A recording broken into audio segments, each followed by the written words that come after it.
हाय। आपने कभी नास्तिक के बारे में सुना है? देखा है कहीं पे नास्तिक? दोस्तों में, रिश्तेदारों में या कहीं पर भी? नास्तिक के बारे में तो पता है ना? ऑपोजिट ऑफ आस्तिक मतलब एथिस्ट, जो भगवान में नहीं मानते, और जो बिलीवर्स होते हैं, जो ईश्वर में मानते हैं। तो नास्तिक उनको बोला जाता है जो भगवान में नहीं मानते हैं। अगर भगवान के बदले मैं ऐसा कहूँ, नास्तिक वो लोग होते हैं जो लोग उस शक्ति में नहीं मानते हैं जो दिखाई नहीं देता। जो दिखाई देता है बस उन्हीं सारी चीज़ों पे वो बिलीव करते हैं। इनफैक्ट ऐसा भी होता है कि वो सिर्फ अपने आप में ही मानते हैं। ये बहुत बुरी बात नहीं है, अपने आप में मानना चाहिए। स्वामी विवेकानंद भी बोलकर गए कि भगवान पर बाद में भरोसा करो, सबसे पहले अगर अपने आप पर भरोसा आप नहीं कर पाए तो भगवान पर भी आपका भरोसा कभी पूरी तरह से हो नहीं पाएगा।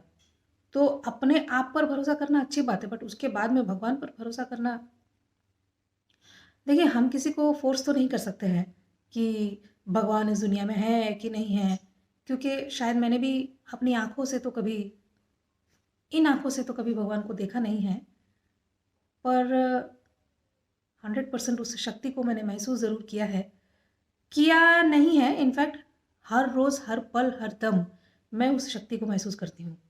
आज मैं आप लोगों को भगवान और शैतान, वो आपने राज मूवी देखी है? उसमें वो नहीं, आशुतोष बोलता है अगर भगवान है तो शैतान भी है, और अगर शैतान है तो भगवान तो 100% है।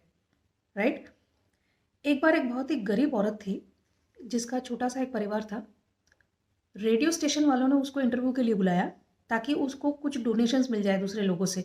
लोगों को उसकी बातें सुनकर, उसकी गरीबी के बारे में सुनकर, कितनी रातें वो लोग भूखे सो जाते हैं, वो सारी बातें सुनकर शायद लोग उसकी मदद करने के लिए थोड़े से उत्सुक हो जाए।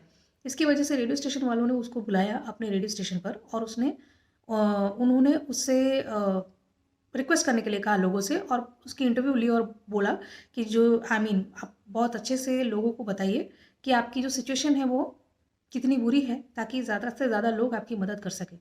तो वो लेडी ने उस तरह से अपने बारे में सब कुछ बताया, and then she went back, वो अपने घर चली गई।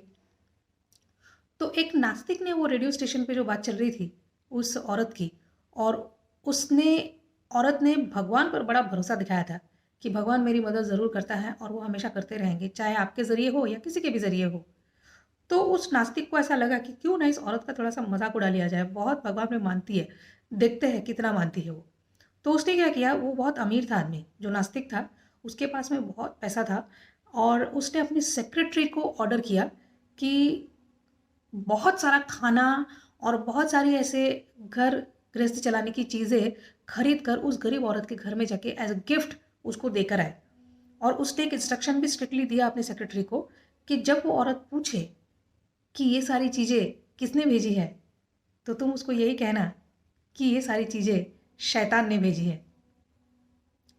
तो उसके सेक्रेटरी ने बोला ओके सर, एज यू से, बोल के वो सारा सामान लेके उस लेडी के घर पे गई। और वो लेडी इतना सारा सामान और इतना सारा खाना देखकर इतनी खुश हो गई बेचारी कि तुरंत वो सारे सामान लेकर समेटने लगी, और अपने छोटे से घर में एक कोने में उन सारे सामान को वो उठाने लगी अपने घर वालों के लिए, अपने बच्चों के लिए।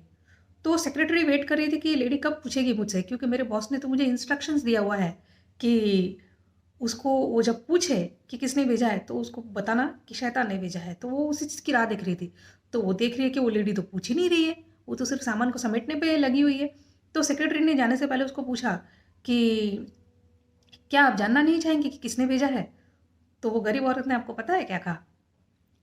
बोलती है जिसने भी भेजा उसको मेरी तरफ से आप बहुत बहुत तहे दिल से शुक्रिया अदा करना, थैंक यू बोलना, क्योंकि जिसने भेजा है, या चाहे वो कोई भी इंसान हो, मुझे उससे कोई भी लेना देना नहीं है।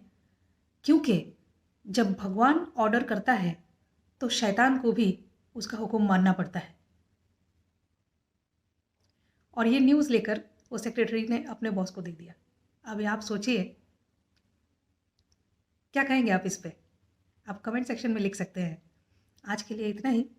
अगली बार फिर से ऐसा ही एक इंटरेस्टिंग आपको स्टोरी ज़रूर बताऊंगी मैं।